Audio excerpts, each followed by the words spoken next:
আপনারা নিশ্চয়ই জানেন যে আমাদের বরিশাল মেট্রোপলিটন পুলিশ এলাকায় যে আমাদের বেশ কয়েকটি বস্তি আছে যেখানে আসলে মাদকের একটা বড় চ্যালেঞ্জ। এই চ্যালেঞ্জটি নিয়ে আমাদের মাননীয় পুলিশ কমিশনার স্যার ওনার সুদক্ষ নেতৃত্বে আমরা এই মাদক নির্মূলে আমরা কাজ করে যাচ্ছি।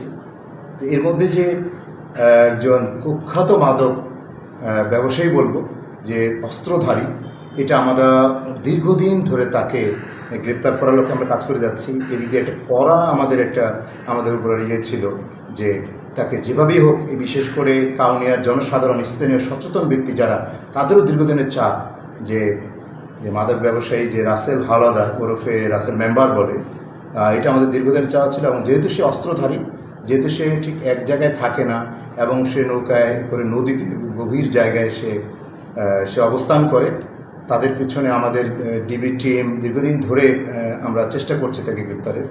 আপনারা আরও জানবেন যে আমরা এটা নিয়ে গতকাল রাত 8:30 আমরা খবর পাই যে সে তার সঙ্গীও, তার যে যারা মাদক ব্যবসার সঙ্গে যারা জড়িত, সে যাদের নিয়ে কাজ করে মূলত, তাদের এরকম একটা তার বাসায় একটা গোপন বৈঠক করবে। গোপন বৈঠকের সাথে তাদের পরিকল্পনা, হয়তো তাদের মাদক এরকম আছে বা অস্ত্র পাওয়া যাবে, এরকম একটা গোপন সূত্রে আমরা খবর পাই।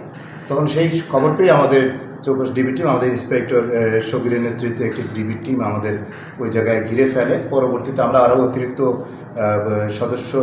ডিবির সদস্য আমরা পাঠিয়ে আমরা সেই কুখ্যাত এবং দীর্ঘদিন ধরে যাকে আমরা খুঁজছি এবং বরিশাল মেট্রোপলিটন বাসীর যে দীর্ঘদিনের দাবি, সেই রাসেল হাওলাদারকে আমরা গ্রেপ্তার করি। তাকে সর্বমোট 4 জনকে গ্রেপ্তার করি এবং তার সাথে থাকা আমরা 380 পিস ইয়াবা এবং 6টি দেশীয় অস্ত্র রামদা আমরা উদ্ধার করি এবং তার সাথে যে মাদক কেনা বেচা 6160 টাকা আমরা উদ্ধার করি। এবং আমরা তাকে উদ্ধার করে আমরা জানি যে তার বিরুদ্ধে ইতিমধ্যে 16টি মামলা রয়েছে। কাউনিয়া থানা আমাদের 2টি ওয়ারেন্ট রয়েছে এবং আজকে অস্ত্র মামলা এবং মাদক মামলা মোট 18টি মামলা তার মধ্যে আছে। তো আমরা আশা করছি যে আমাদের এই কার্যক্রমগুলো আমরা প্রতিনিয়ত নিব।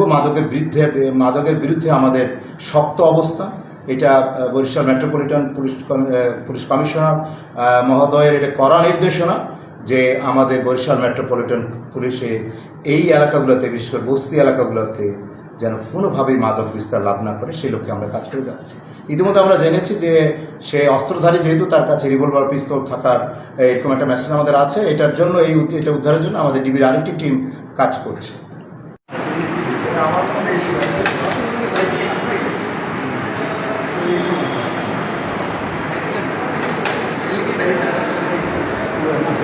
Thank you.